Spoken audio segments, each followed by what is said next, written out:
নমস্কার। তন্ত্রমন্ত্রে আপনাকে স্বাগত। শ্রীকৃষ্ণ বলেছেন, নিজেকে জিততে পারলেই জীবনকে জয় করা যায়। মানুষকে নিজের শক্তিতেই নিজেকে উন্নতির পথে নিয়ে যেতে হবে। নিজেকে কখনো নিচে নামিয়ে দিও না, কারণ মানুষ নিজেই নিজের বন্ধু, আবার নিজেই নিজের শত্রু।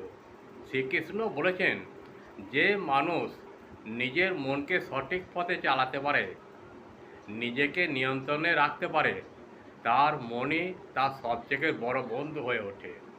কিন্তু যে মানুষ নিজের মনকে নিয়ন্ত্রণে রাখতে পারে না, নিজের দুর্বলতার কাছে হার মানে, তার মনই সবচেয়ে বড় শত্রু হয়ে দাঁড়ায়। তাই নিজের মনকে জয় করাই মানুষের সবচেয়ে বড় সাধনা। যদি আমার এই প্রয়াসটি ভালো লাগে, তাহলে আমাকে একটা লাইক, শেয়ার ও সাবস্ক্রাইব করতে ভুলবেন না। যারা আমাকে সাবস্ক্রাইব করেছেন, তাদের উদ্দেশ্যে জানাই আন্তরিক ভালোবাসা ও বড়দের প্রণাম। এইভাবেই আমার পাশে থেকে আমাকে সাহায্যের হাত বাড়িয়ে দিন, কারণ আমি কোনো টাকা পয়সা পাই না, বহু সময় ব্যয় করতে হয়।